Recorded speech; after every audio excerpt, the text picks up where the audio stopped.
السلام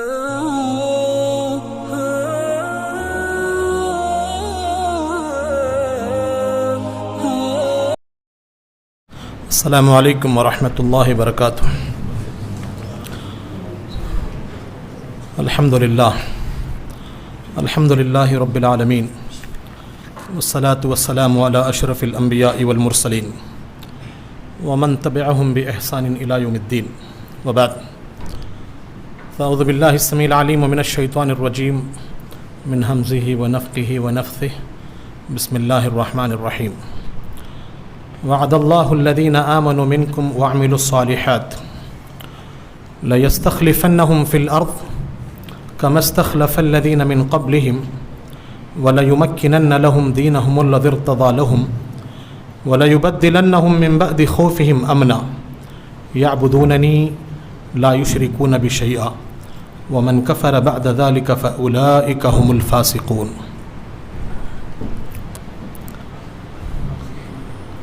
محترم حاضرین، اسٹیج پر بیٹھے علماء کرام، حمد و صلات کے بعد ابھی میں نے آپ لوگوں کے سامنے سورہ نور کی ایک جامع آیت تلاوت کی ہے۔ اللہ تعالیٰ اس آیت کے اندر ارشاد فرماتا ہے، وعد اللہ الذین آمنوا منکم وعملوا الصالحات، اللہ کا وعدہ ہے ان ایمان والوں سے جو ایمان لے آنے کے بعد نیک اعمال کرتے ہیں۔ کیا وعدہ ہے؟ لَيَسْتَخْلِفَنَّهُمْ فِي الْأَرْضِ كَمَا اسْتَخْلَفَ الَّذِينَ مِن قَبْلِهِمْ، نیک اعمال کی بنیاد پر، ایمان کی بنیاد پر آپ لوگوں کو زمین کے اندر نیابت عطا کرے گا اللہ تعالیٰ۔ جس طرح کی خلافت، جس طرح کی نیابت اللہ تعالیٰ تم سے پہلے لوگوں کو عطا کیا تھا۔ وَلَيُمَكِّنَنَّ لَهُمْ دِينَهُمُ الَّذِي ارْتَضَىٰ لَهُمْ، اور وہ دین، جس دین کو اللہ تمہارے لیے پسند کیا ہے، اس دین کو اس روئے زمین پر مضبوط اور مستحکم کرے گا۔ وَلَيُبَدِّلَنَّهُم مِّن بَعْدِ خَوْفِهِمْ أَمْنًا، اور تمہارے دلوں میں غیروں کے تعلق سے جو خوف و ہراس ہے، اس خوف و ہراس کو اللہ تعالیٰ امن کی شکل میں تبدیل کرے گا۔ یعبدوننی، یاد رکھو میری ہی عبادت کرو، اللہ کہتا ہے، لا یشرکون بی شیئا، میرے علاوہ کسی کو شریک نہ کرو۔ ومن کفر بعد ذلک فاولئک هم الفاسقون، جو کوئی شخص اس بات کو انکار کرتا ہے وہی حقیقت میں فاسق اور فاجر ہے۔ حضرات، اس عمل کی بنیاد پر ایک ضروری پیغام میں آپ لوگوں کو بتانا چاہتا ہوں، اور وہ یہ ہے، ہمارے اندر الحمدللہ ہم اہل حدیث ہیں، سلف سے ہمارا تعلق ہے، سلف سے ہمارا واسطہ ہے الحمدللہ، لیکن ایک چیز جو ہمارے اندر کمی نظر آتی ہے وہ ہے عمل کا جذبہ۔ عملی میدان میں ہم پوری طرح سے کوتا ہیں، کافی حد تک کوتاہی ہمارے اندر نظر آتی ہے عملی میدان میں۔ دیکھیے، پیارے نبی محمد الرسول اللہ صلی اللہ علیہ وسلم نے کئی پیشن گوئیاں فرمائی ہیں۔ ان پیشن گوئیوں میں اللہ کے نبی علیہ الصلوۃ والسلام نے کہا تھا کہ بنی اسرائیل کے اندر 72 فرقے تھے، میری اس امت کے اندر 73 فرقے ہوں گے۔ ان 73 فرقوں میں جیسے ایک فرقہ جنتی ہے اور باقی کے 72 جہنمی ہیں۔ صحابہ نے اللہ کے نبی صلی اللہ علیہ وسلم سے سوال کیا، اللہ کے رسول، وہ 72 جو جہنمی ہیں ان سے ہمارا کوئی واسطہ نہیں، ان کو ہم جاننا بھی نہیں چاہتے، وہ ایک فرقہ جو جنتی ہے، بتائیے اللہ کے رسول وہ کون ہے؟ پیارے نبی صلی اللہ علیہ وسلم نے کہا تھا، ما انا علیہ واصحابی، جس نہج پر، جس طریقے پر، جس راہ پر میں اور میرے صحابہ ہیں، اسی نہج کو اپنانے والا فرقہ، اسی طریقے کو اپنانے والا فرقہ جنتی ہے۔ پیارے نبی صلی اللہ علیہ وسلم نے کہا تھا، ان 72 فرقوں میں سے جو گمراہ ہیں، جو باطل ہیں، ان فرقوں میں سے بعض فرقوں کا عقیدہ ہے، عقیدہ یہ ہے کہ اگر کوئی شخص کلمہ لا الہ الا اللہ کا اقرار کر لیتا ہے، عمل کی ضرورت نہیں ہے، جنت تمہیں مل جائے گی، جنت کے تم مستحق ہو جاؤ گے۔ میرا مطلب یہ ہے، فرقہ مرجیہ اور جہمیہ کا یہ عقیدہ ہے کہ انسان کی نجات کے لیے، انسان کی کامیابی کے لیے، انسان کو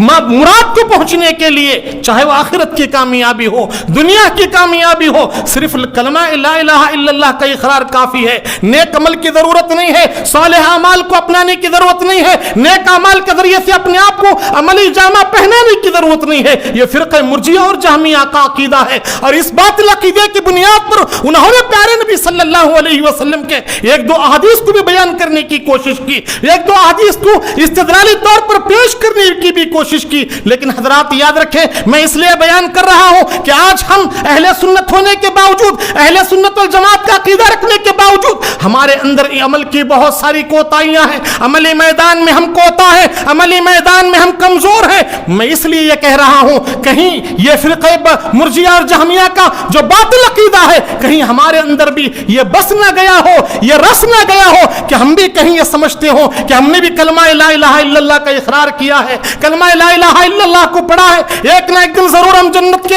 حقدار ہو جائیں گے، جنت کے ٹھیکیدار ہو جائیں گے، جنت کے مستحق ہو جائیں گے، کہیں ہمارے اندر بھی یہ غلط عقیدہ آ نہ گیا ہو۔ حضرات وہ حدیث جو استدلال کے طور پر اپنے باطل عقیدے کی بنیاد پر جو پیش کر رہے ہیں، یاد رکھو وہ احادیث صحیح ہیں لیکن ان کا استدلالی جو طریقہ ہے یہ غلط طریقہ ہے۔ پیارے نبی صلی اللہ علیہ وسلم کی احادیث کا اگر آپ مطالعہ کر رہے ہیں تو پیارے نبی صلی اللہ علیہ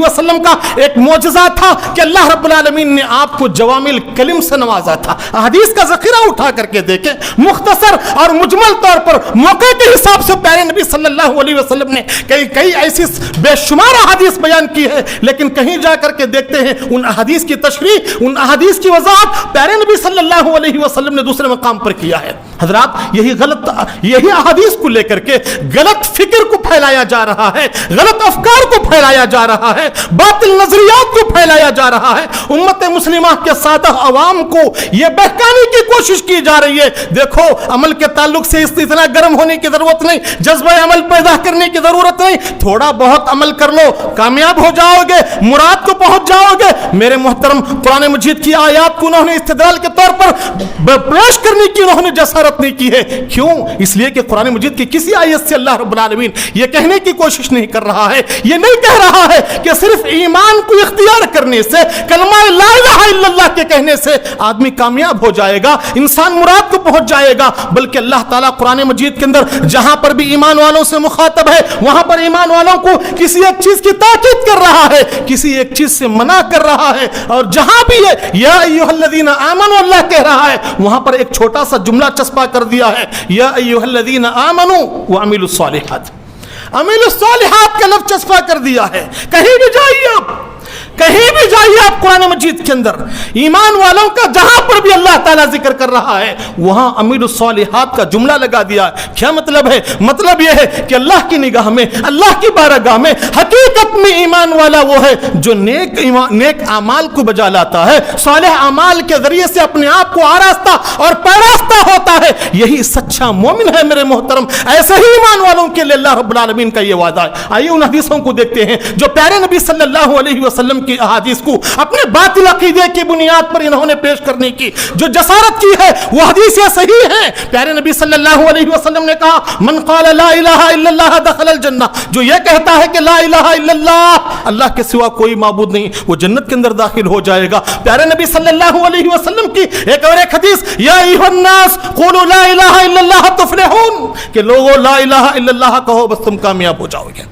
ان حدیثوں کو لے کر، ایسے مجمل اور مختصر حدیثوں کو لے کر، ایسے جوامع کلم والی حدیثوں کو لے کر غلط پروپیگنڈا کیا جا رہا ہے، غلط تفسیریں کی جاتی ہیں، غلط فکر کو پھیلایا جاتا ہے، بے بنیاد نظریہ کو پھیلایا جاتا ہے، جبکہ پیارے نبی صلی اللہ علیہ وسلم کے دیگر احادیث کا مطالعہ کرنا میرے لیے اور آپ کے لیے ضروری ہے کہ نجات کن کے لیے ہے، کامیابی کن کے لیے ہے۔ امام ابن تیمیہ رحمۃ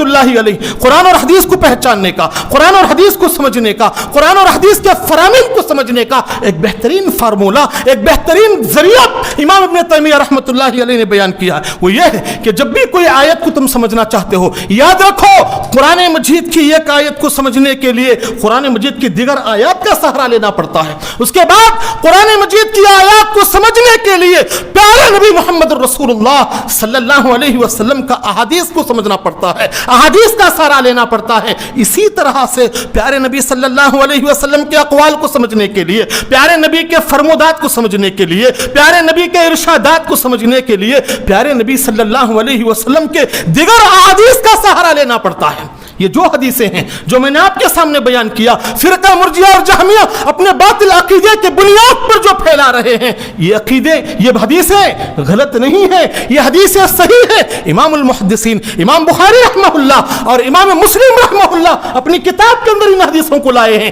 حضرات، میں ان حدیثوں کو آپ کے سامنے پیش کروں جن حدیثوں کے ذریعے سے پیارے نبی نے ان حدیثوں کی تشریح کی ہے۔ معاذ بن جبل رضی اللہ تعالیٰ عنہ کہتے ہیں، کنت ردیف، میں پیارے نبی صلی اللہ علیہ وسلم کے ساتھ تھا، سفر میں تھا، گدھے پر تھا یا کچھر پر تھا، دونوں کا ذکر ملتا ہے۔ پیارے نبی صلی اللہ علیہ وسلم نے مجھے پکارا، یا معاذ، میں پیچھے ہی ہوں، میں پیچھے ہی ہوں۔ پیارے نبی نے مجھے پکارا، یا معاذ، میں نے کہا لبیک و صادق یا رسول اللہ صلی اللہ علیہ وسلم، اللہ کے رسول کہیے کیا کہنا چاہتے ہیں؟ پہلی مرتبہ پکارا، پہلی مرتبہ جواب دیا، دوسری مرتبہ پکارا، دوسری مرتبہ جواب دیا، تیسری مرتبہ پکارا، تیسری مرتبہ بھی میں نے جواب دیا۔ حضرات، پیارے نبی صلی اللہ علیہ وسلم جب ایک ہی مرتبہ حضرت معاذ کو پکارا تھا، پہلی مرتبہ جواب دے دیا تھا، تو پھر 3 مرتبہ تکرار کے ساتھ کیوں صدا لگائی پیارے نبی نے صلی اللہ علیہ وسلم؟ حضرات دیکھیے، ہم کسی کو کوئی ایک بات کہتے ہیں، پہلی مرتبہ جب آپ اس کو پکارتے ہیں وہ آپ کی طرف متوجہ تو ہو جائے گا لیکن پوری طرح نہیں ہوگا، اس کے خیالات، اس کے رجحانات کہیں پہلے جس طرف تھے اس طرف بھی کچھ رہیں گے اور آپ کی طرف بھی کچھ رہیں گے۔ تو پیارے نبی صلی اللہ علیہ وسلم 1 سے 3 مرتبہ حضرت معاذ بن جبل کو پکار کر کے 3 مرتبہ تکرار کے ساتھ صدا لگا کر اپنی طرف پوری طرح مرکوز کر لیا، پوری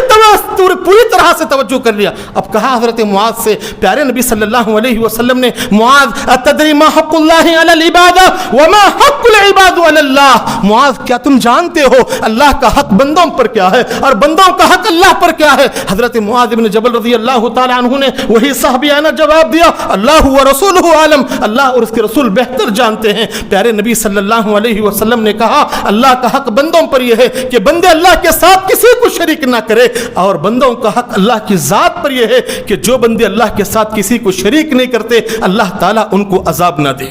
ان کو عذاب نہ دے۔ پیارے نبی صلی اللہ علیہ وسلم نے جیسے ہی یہ جملہ کہا، حضرت معاذ بن جبل نے کہا، اللہ کے رسول افلا ابشرہم، کیا میں یہ پیغام لوگوں تک نہ پہنچاؤں؟ پیارے نبی صلی اللہ علیہ وسلم نے کہا، معاذ نہیں پہنچاؤ نہیں، اگر اس بات کو لوگوں تک اگر آپ پہنچا دیں گے لوگ اسی بات پر تکیہ رکھ کر بیٹھ جائیں گے، اسی بات پر بھروسہ کر کے بیٹھ جائیں گے، عمل کرنا چھوڑ دیں گے۔ معاذ ان کو عمل کرنے دیں۔ اللہ اکبر! کیا معلوم ہو رہا ہے؟ معلوم یہ ہوتا ہے اس حدیث کی تشریح پیارے نبی محمد رسول اللہ صلی اللہ علیہ وسلم نے اس حدیث کے ذریعے سے کی ہے کہ انسان کی نجات کے لیے، انسان کی کامیابی کے لیے، انسان کو فلاح پانے کے لیے حضرات ایمان کے بعد نیک عمل کا ہونا ازحد ضروری ہے، جس کے اندر جذبہ عمل نہ ہو، معیار عمل نہ ہو، مقدار عمل نہ ہو، میرے محترم، وہ کامیابی کو نہیں پہنچ سکتا، وہ مراد کو پہنچ نہیں سکتا۔ اگر ہم نے ان کی باتوں کو صحیح سمجھ لیا ہے جو فرقہ مرجیہ اور جہمیہ کا عقیدہ ہے، یاد رکھو ہم غلط عقیدے کو ماننے والے بن رہے ہیں۔ حضرات پیارے نبی محمد رسول اللہ صلی اللہ علیہ وسلم کے بعد اگر دیکھیں امام احمد بن حنبل رحمہ اللہ کو دیکھیں، امام احمد بن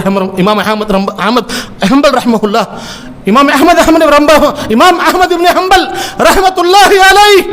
مسند احمد کو لکھ رہے ہیں، 40,000 احادیثیں مسند احمد کے اندر، اور ہر حدیث پر عمل کر رہے ہیں میرے محترم، ہر حدیث پر عمل۔ جب آخر میں ایک حدیث ملتی ہے پچھنا لگانے کی، امام احمد بن حنبل رحمۃ اللہ علیہ اس حدیث پر عمل کرنا چاہتے ہیں، حکما کہتے ہیں ضرورت نہیں ہے، لیکن احمد بن حنبل رحمہ اللہ کہتے ہیں میں حدیث کو اپنی اس کتاب کے اندر اس حدیث کو درج کرنا چاہتا ہوں، میں اس حدیث پر عمل کیے بغیر میں اس حدیث کو اپنی کتاب کے اندر درج نہیں کر سکتا۔ حضرات صحابہ کو دیکھیں، ائمہ کو دیکھیں، سلف صالحین کو دیکھیں، ان کے اندر ایمان کے بعد عملی میدان میں وہ پوری طرح سے اترتے تھے، عملی زندگی ان کی بولتی تھی، وہ زبان سے بولتے کم تھے لیکن ان کا عمل زیادہ بولتا تھا۔ ضرورت اس بات کی ہے، ہم نے بہت کچھ سنا ہے، بہت کچھ پڑھا ہے، ہمارے اندر آج ایمان کے بعد سب سے زیادہ جس چیز کی ضرورت کو محسوس کیا جا رہا ہے حضرات وہ عمل ہے، عمل کرنے کی ضرورت ہے۔ اللہ تعالیٰ سے میں دعا کرتا ہوں اللہ تعالیٰ کہنے والے کو کہنے سے زیادہ، سننے والے کو سننے سے زیادہ ہم تمام کو ان باتوں پر عمل کرنے کی توفیق عطا فرمائے، اور اللہ تعالیٰ ہم تمام کو ایمان کے بعد ایمان کو مستحکم کرتے ہوئے عملی میدان میں مکمل طور پر اترنے کی اللہ ہمیں توفیق اور سعادت نصیب فرمائے۔ وآخر دعوانا الحمدللہ رب العالمین وما علینا الا البلاغ وما توفیقی الا باللہ۔